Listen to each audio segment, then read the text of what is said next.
settle down or you can leave. You're going to get the chief. Did you hear what I said? Did you hear what I said? I'm going to give you one more chance to listen. Get If you want help, Get the chief. you need to leave. Get the chief. Leave. Get the chief. I'll sit here all day. Get the chief. You can either do it or I'll find you. No, you won't. Yeah, I will. Back up. Get your hands out of your pockets. Now, try it. Come on. Come on.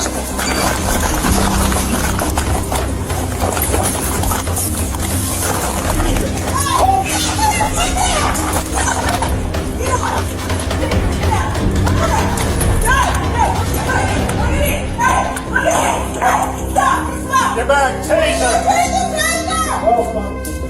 Get out! Look! Turn around.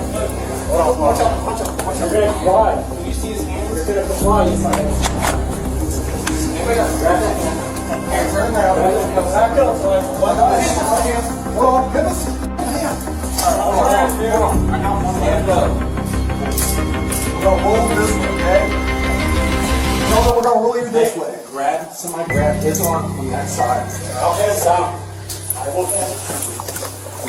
roll over. Okay, roll over. Start rolling. Why didn't you just say that? Did you ask? I did. I asked for it. I commanded you. If you do that for me, I can do that. Carlos, welcome back to the THI. I go, let's go. You ask me, I will comply. Sit you down. demand things, we're going to have problems. Okay, sit down. Ask me to sit down. What's up, my PBM family? What's up? Another episode of Old School Cops presented by PBM. Listen, you got the most experienced, 100 years of experience unit in the media. You send us the video, we'll give you our unbiased assessment. We hand out accountability on everybody. Whether you're the cop, you're the civilian, everybody gets to share their accountability. This squad right here, it has a lot of experience. Experience as an undercover officer, drug enforcement, detective, sergeant, federal agent. You have a lot of experience here with this task force. A real diverse group of officers, and we're handing out accountability. The most talented tool that we have is we're from the community and we went back to police community. So that gives a little bit of advantage because we know the culture, we know the people, and that's just half the battle. Because I've seen so many times where people not from the community come back to police community and had just so much problems understanding the culture. Shout out to Easy. Let me see. Hold on.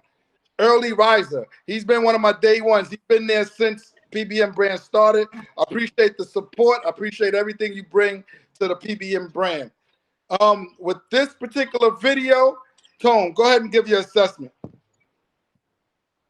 Well, Joe, I worked in corrections. I worked in the jail. I worked at AMKC C95 in Rikers Island in the jails, the largest jail in New York City.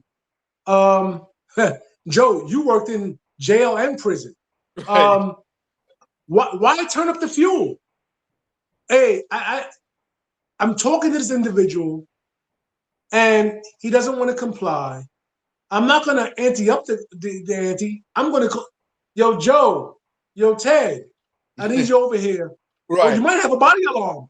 Once you get your people in, then you can start engaging, not aggressively, casually, to try and talk him into compliance. Right. And it seemed like he did everything the opposite, escalated everything on his own and had a struggle. It seemed like the female was there, the officer, whoever, and things was just looking nasty and sloppy. And it didn't have to go that way. It really didn't. Where's everybody going? You're in an enclosed area. And you have nothing but time, and you with forces on your side. Why get into a situation to where it looks ugly? And that's what he did. 100% right. And you're in a precinct. You got nothing but help. I don't know, and you got to think, we all been and understand how a precinct looks. It's normally people there that's much older, that's not on a day-to-day basis on the street. Did you see the girl in the pink? What was she doing? She ran out and just oh shit, just backed off. The old guy, I don't know if he's still in his mind, because you know, as we get older, we start talking about the foot pursuits, the going hands-on. Remember when we start talking about your mind still thinks you're young, but your body tells you you're old? That officer went hard at him, and he got dragged. He didn't use his head. He just said, "What?" You know, just went at him. The guy just dumped him on the ground. The female officer with the pink came out. She just was like, "Oh, I don't want no parts of this." I mean, the guy really could have did a lot more damage to these officers. Yes. I think it was Trouble. He said that cop needs to retire. I'm with you, Trouble, on that one. Said if he says he will sit down, if you ask him, just ask him to sit down. Stop measuring our manhood sizes as a contest. I mean, it does make sense. You got to be able to use your head here. The old guy shouldn't have been. He's right away. He's in the precinct. Grab a few people, come out, and then you talk about handling your business.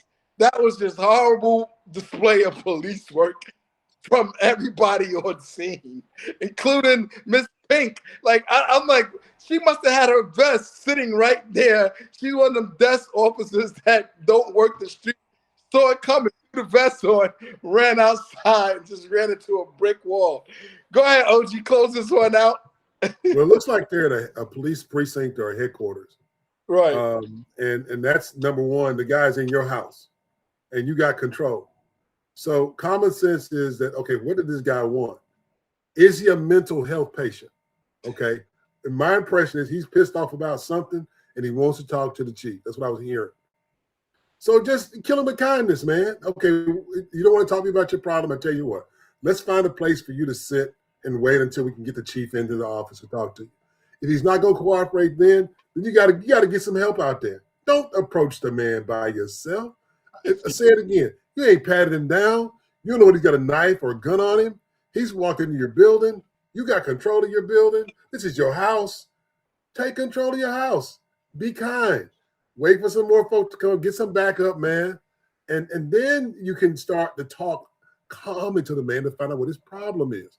Because, like I said again, I think he had a mental health problem or he's really pissed off about something.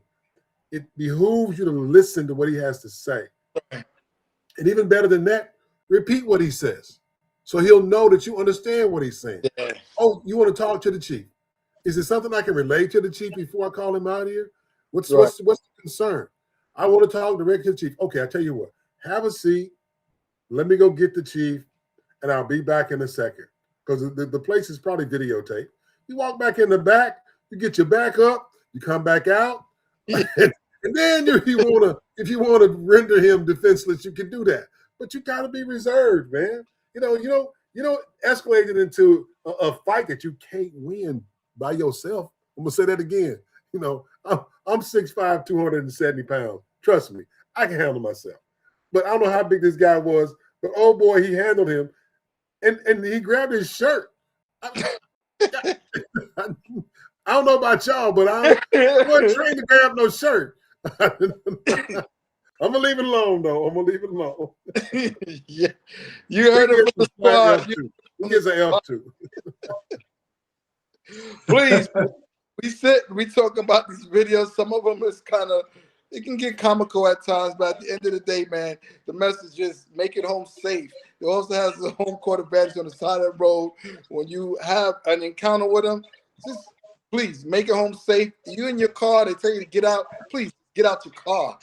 Mims versus Pennsylvania allows the officer to pull you out of the car. So it's not based on how you feel. It's not based on what you did or what you didn't do. It's totally based on the officer's feeling, on how he felt. So understand that.